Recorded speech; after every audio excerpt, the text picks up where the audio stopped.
আজকে আমি তোমাদের সাথে একদম সিম্পল একটা রেসিপি শেয়ার করব। তো আজকে আমার রেসিপি হলো ডালের বড়ার রসা। তো নিরামিষ দিনের জন্য একদম পারফেক্ট একটা রেসিপি।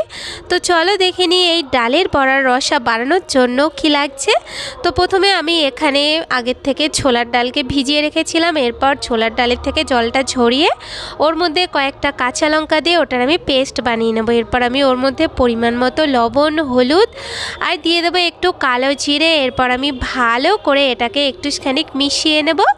এরপর আমি এখানে আগের থেকে কড়াইয়ের মধ্যে একটু তেল বসিয়ে দিয়েছিলাম। তেলটা মিডিয়াম গরম হলে তখন আমি এইগুলোকে একটু ছোট ছোট বড়ার আকারে এইভাবে দিয়ে দেব।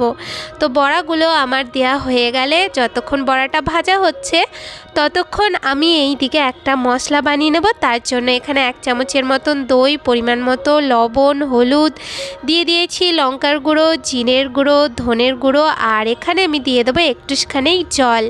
এরপর আমি ভালো করে এটাকে একটু মিক্সড করে নেবো। এরপর আমি এটাকে রেস্টে রাখবো। আর এই দিকে দেখো আমাদের বড়াটা একটা সাইড হয়ে গেছে। এরপর আমি এইগুলোকে উল্টে পাল্টে আর একটু ভেজে নিয়ে এরপর এইগুলোকে নামিয়ে নেব। আর এইভাবেই আমি সব বড়াগুলোকে ভেজে নেব। এরপর আমি কিছুটা তেল নামিয়ে নিয়ে এরপর ওই তেলের মধ্যেই আমি আগে থেকে ডুমো ডুমো করে কেটে রাখা আলু দিয়ে ওর মধ্যে আমি দিয়ে দেব পরিমাণ মতো লবণ আর দিয়ে দেব পরিমাণ মতন হলুদ। এরপর আমি নাড়িয়ে ছাড়িয়ে আলুগুলোকে একটু লাল লাল করে ভেজে নিতে হবে। আলুগুলো লাল লাল করে ভাজা হয়ে গেলে এরপর আমি আলুগুলোকে তুলে নেব। তারপর আমি ওই তেলের মধ্যেই দিয়ে দেবো এখানে আমি নিয়েছি গোটা জিরে, কয়েকটা গোটা গরম মশলা আর তেজপাতা। এরপর আমি হালকা একটু নাড়িয়ে ছাড়িয়ে নিয়ে ওর মধ্যে আমি দিয়ে দেবো এখানে আমি আদা আর কাঁচা লঙ্কার পেস্ট করে রেখেছিলাম, সেটা আমি ওর মধ্যে দিয়ে দিয়েছি। তারপর আমি নাড়িয়ে ছাড়িয়ে মশলাটাকে একটুখানি কষিয়ে নিয়ে ওর মধ্যে দিয়ে দেবো একটা টমেটো কুচি আর তার সাথে সাথে দিয়ে দেবো সামান্য একটু লবণ, যাতে করে টমেটোটা তাড়াতাড়ি একটু নরম হয়ে যায়। তারপর যখন টমেটোটা নরম হয়ে আসবে তখন আমি ওর মধ্যে যেই দইয়ের ঘোলটা বানিয়েছিলাম সেটা আমি দিয়ে মশলাটাকে ভালো করে একটু কষিয়ে নিতে হবে। আর এই সময় আমি ওর মধ্যে দিয়ে দেবো সামান্য একটুখানি চিনি।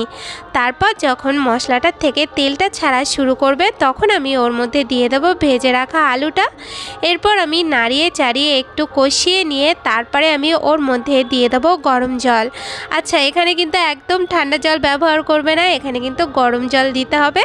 তো গরম জলটা দিয়ে এরপর আমি একটু নাড়িয়ে চাড়িয়ে ঝোলটাকে আমি ভালো মতন করে একটু ফুটিয়ে নেব। ঝোলটা যখন ফুটে উঠবে আর আলুটাও একটু সেদ্ধ হয়ে যাবে সেই সময় আমি ভেজে রাখা বড়াগুলোকে দিয়ে নাড়িয়ে চাড়িয়ে একটু সময়ের জন্য একটু রান্না করে নিতে হবে। যখন দেখবে বড়াগুলো একটু ফুলে উঠেছে, ঝোলটাও একটু কমে এসেছে, তখন ভাববে হয়ে গেছে। ওই সময় আমি ওর মধ্যে একটুখানি দিয়ে দেবো গরম মশলা। তারপরে নাড়িয়ে চাড়িয়ে নিয়ে এরপর আমি তরকারিটাকে নামিয়ে নেব।